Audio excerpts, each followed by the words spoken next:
आता दुसरा मुद्दा महत्वाचा आहे. मी जाहीरपणानं सांगतो आणि माझं हे सांगणं आता शेवटचं एवढं लक्षात ठेवा. ज्या रोडवर गाड्या त्या तुम्ही मैदानात नेऊन लावा, हे माझं तुम्हाला शेवटचं सांगणं आहे. आणि तुम्ही सुद्धा मैदानावर झोपा, हे सुद्धा माझं तुम्हाला शेवटचं सांगणं आहे. आपल्याला न्यायदेवतेचं, न्यायालयाचं नियमाचं पालन करायचं आहे. इथं बाजूला 200 मीटरवर कॉर्नर मैदान म्हणून आपल्याला ते खुलं करून दिलंय. जेवढ्या गाड्या मुंबईभरात त्या पुऱ्या गाड्या तुम्ही मैदानावर लावा, मैदानावर झोपा, हे मला तुम्हाला शेवटचं सांगायचं. आणि जर तुम्हाला आरक्षण पाहिजे नसलं, तुम्हाला कुणाचं तरी ऐकून गोंधळ काही करायचा असला तर तुम्ही तुमच्या गावाकडे जाऊ शकता. मला माझ्या जातीला मोठं करायचंय, माझ्या जातीच्या लेकराला मोठं करायचंय. मला हेच शब्द बोलायसाठी पाणी प्यावं लागलं आणि मग बोलावं लागलं. तुमच्या बुद्ध्या जर ठेप्याला असल्या तर समजून घ्या मला किती वेदना असते, मला किती त्रास असणे अवकुशालाचा. कोणासाठी? तुमच्या लेकराबाळांसाठी मी एवढे कष्ट सहन करतोय. तुम्हाला आरक्षण देऊन तुमचे लेकर सुखी समाधानी करायचे, पिढ्यानं पाहायचे, माझी जात मोठी करायची. त्यासाठी हे सगळे कष्ट मी भोगतोय. मी समाजाचा अपमान होईल, मान खाली होऊन असं कधी वागत. म्हणून तुम्हाला मी आता शेवटचा शब्द वापरला. मला 2-2 घोट पाणी पिऊन जर तुमच्याशी बोलायची वेळ येत असेल तर तुमचा काय उपयोग? मला इतक्या वेदना असून 2 घोट पाणी पिऊन, घोटभर पाणी पिऊन मला तुमच्याशी बोलावं लागतंय वारंवार. काय उपयोग आहे तुमचा? म्हणून शेवटचं सांगतो, मुंबईभरात जेवढ्या गाड्या असतात तेवढ्या ग्राउंडला लावा आणि ग्राउंडलाच गाड्याजवळ झोपा. तुम्हाला ज्यावेळेस बाहेर निघावं वाटेल त्यावेळेस बाहेर पण निघता येईल, पण मुंबईकराला त्रास होईल असं कोणी वागू नका. मला वाटतं आंतरवालीत पण हेच पोरं होते आणि मुंबईत पण हेच आहेत. दुसऱ्याला त्रास नाही देत. इतकाच मीडिया सुद्धा आंतरवालीत होता, किंबहुना याच्यापेक्षा जास्त. कधी पत्रकारांचं कधी ऐकायला नाही आलं की त्रास झाला. इथंच मात्र ऐकायला येते, त्याच्यामुळे आमचा संशय खूप बळ होतोय. बरं, हेच ते पोरं आहेत, आंतरवालीत त्रास नाही दिला, इथं कसं काय देते? हे काहीतरी षडयंत्र आहे. आमच्यात घुसून आम्हाला बदनाम करायसाठी हे कोणीतरी करतंय. रोडवर पण हेच आहे. कुणीतरी राजकारणी माणसाने त्याला फुगवायचं किंवा एखाद्या समन्वयकाने फुगवायचं. ते उंदीर दिशा कोणीतरी येते बी सांगतो वाटतं पोरायला की तुम्ही रोड आळाच लागतो. असं मला कळालंय. बेट्या तो 2-4 बारे झालेलं आहे. मी फक्त आंदोलनावर गप्पी.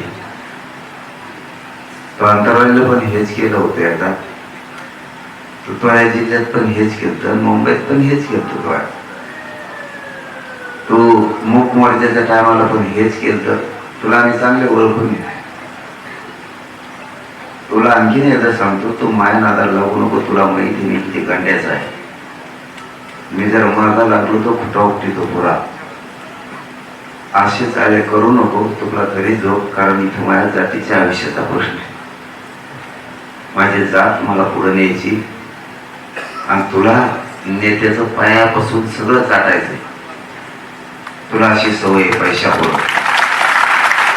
तो कसा मोठा झालेला आहे, तो आधी किती बिघडली होता हे सगळं माहिती आहे आम्हाला.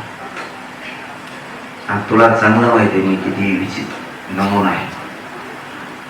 त्यामुळं सावध होय. माझं समाजाचं पोरा सामना आहे. मी सांगितलं तेवढं करा. मला डबल डबल बोलायला लावू नका. सगळ्यांनी ग्राउंडवर गाड्या घ्या, निवांत ग्राउंडवर झोपा. तिथं जेवणाचं अख्खी मुंबई जेवण इतकं जेवायला आणायला लागलेत माझे खेड्यातले गरीब मराठी तुमच्यासाठी. आपण आपल्याला त्रास द्यायला आपण कमी नाही. आपण एकट्या मराठीची 5 ते 6 राज्य एवढी ताकद आहे एकट्या मराठीची. म्हणून आपल्याला थोडा त्रास झाला तर लोक टेम्पो ट्रक आणि कॅन्टर भरून आपल्या पाठवायला लागलेत मुंबईला. त्याच्यामुळं तुम्ही ग्राउंडवर जा. मला माहिती आहे तुम्हाला माया आहे म्हणून एखाद्याच तुम्ही तसं करत घ्याल. पण न्यायालयाचं सगळ्या नियमाचं पालन करायचंय हे समजून घ्या. आणि मुंबईकराला त्रास होता कामा नाही हे पण समजून घ्या. तुम्ही गाडले लांब गेले का? ग्राउंडवर गाड्या लावायचं तर ग्राउंडवर झोपायचे. नसताच मैदानला यायचं. किती सोपं आहे. वेळची वेळेला बघू ना. तुम्ही शांत राहा एवढंच माझं म्हणणं आहे. तुम्ही शांत राहा. आणि ज्यांना ऐकायचंच नाही ना तो गावाकडे गेला तरी चाल. काय मी बघतो कसं आरक्षण द्यायचं माया जाते. मी मेलो तरी इथून उठत नाही. ज्याला यायचं त्याला येऊ दे. सरकार येऊन दे, गोळ्या घेऊन येऊन दे, बंदूक घेऊन येऊन दे. त्याला काय घेऊन यायचं देऊन द्या. मी बाजार मारायला तयार आहे तुमच्यासाठी. फक्त तुम्हाला सांगितलं तेवढं तुम्ही करा. आजपासून पुन्हा तुम्हाला आता शेवटची विनंती, इतक्या स्पीडने गाड्या काढून ग्राउंडला नेऊन लावा की मराठ्याचा गर्व वाटला पाहिजे. मराठ्याला किंवा पोरा स्वतः असेल तिथं पुढं जरी जवळच आझाद मैदानाच्या बाजूला पुढं मला माहित नाही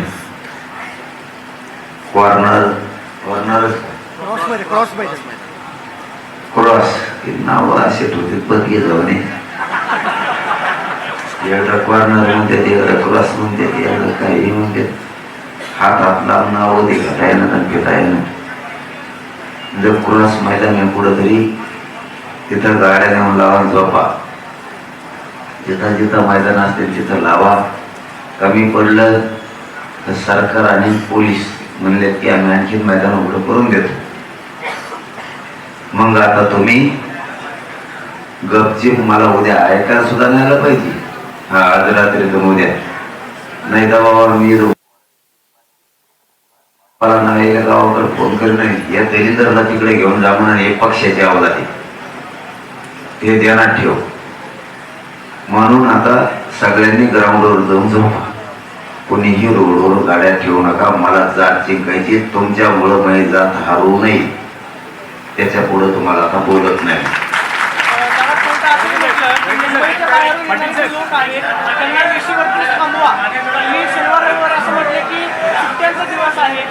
कोण म्हणलं? असं निरीक्षण नोंदवलंय की जे बाहेर आहेत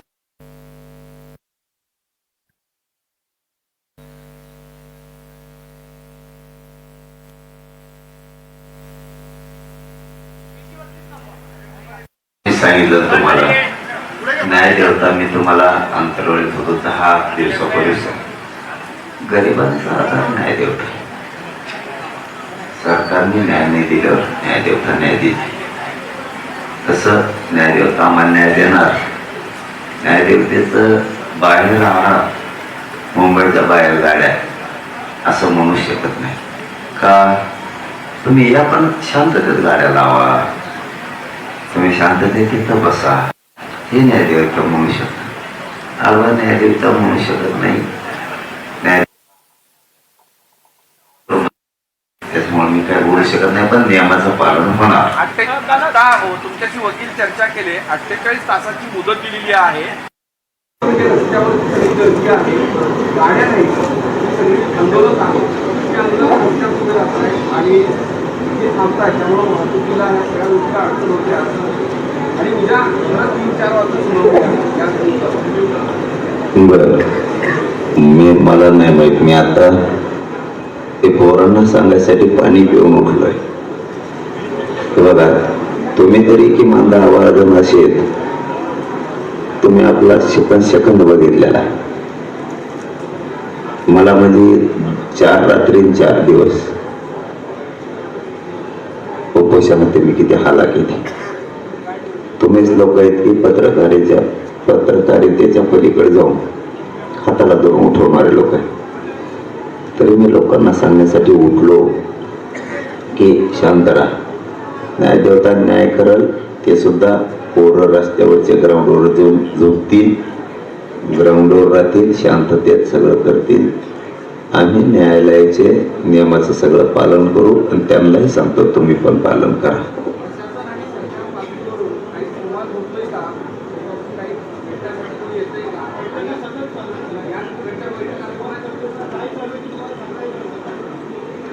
मी फक्त तुमच्याकडून ऐकतो. बैठका रात्रंदिवस सुरू आहेत म्हणून बघायला मिळत नाही, ऐकायला मिळत नाही, दिसत नाही. कशाच्या बैठका सरकारच्या चालू आहेत ते आम्हाला माहित नाही, पण आमच्याकडे काही निरोप नाही. त्यांच्याच बैठका सुरू असते. लगन घाई चालू असेल त्यांची तिकडे दुसरी.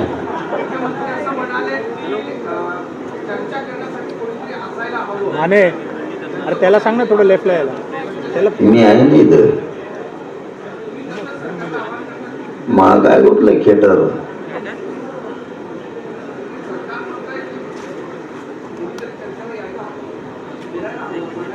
आणि तुमच्या काय पाय मोडले काय?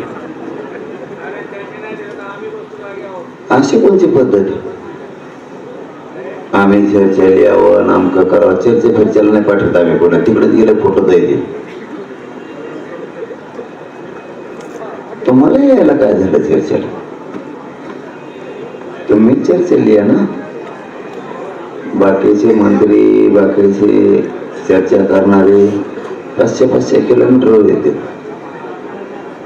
तुम्हाला इथं 100-150 मीटरवर येता येत नाही का? बहाणेबाजी नका करू. तुमच्या एका मस्तिष्कवर निर्णयामुळं पुढं काय होतंय तुम्ही बघा. मला शांतता ही किती कठीण असू शकते. शांततेत लोकांचे घेतलेले बळी,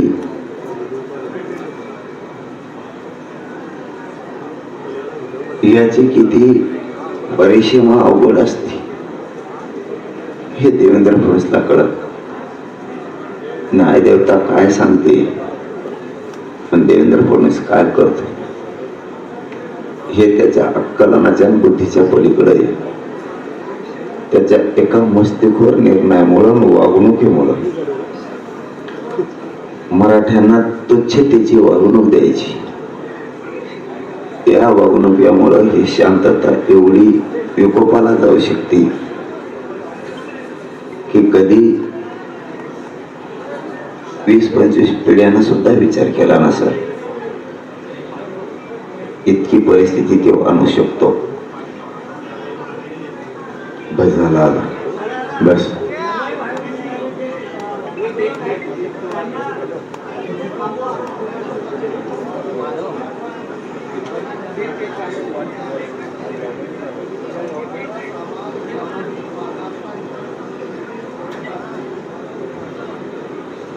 त्याला तर कोली तुम्ही, ते येवल्यावाल्याला कवा कोली तुम्ही.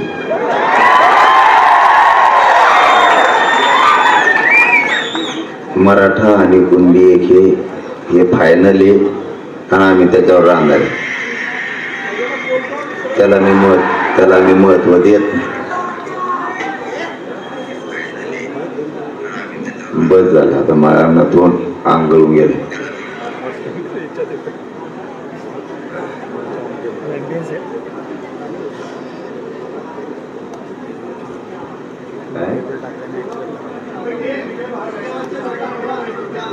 मग आता सांगितलं अरे हिंदीचं दादा मला लेपाच काय तुला काय सांगा मायामुळं तो हिंदी बिघडायची. आता मराठी सांगितलं तेच आपलं तिकडे वरगडून घ्यावा आणि काय. चल धन्यवाद.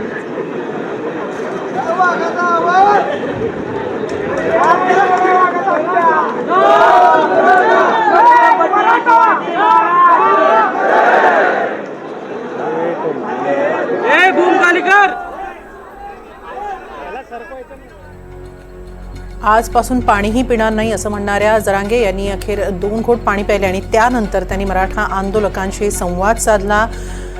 तर यावेळी त्यांनी फडणवीस आणि छगन भुजबळांवरही जोरदार टीका केली. दरम्यान आज ओबीसी नेत्यांची महत्त्वाची बैठक पार पडली आणि मराठा आंदोलन आणि आजची ओबीसी बैठक याविषयी आपण आता अधिक चर्चा करणार आहोत. आपल्याबरोबर आहेत ओबीसी नेते प्रकाश शेंडगे.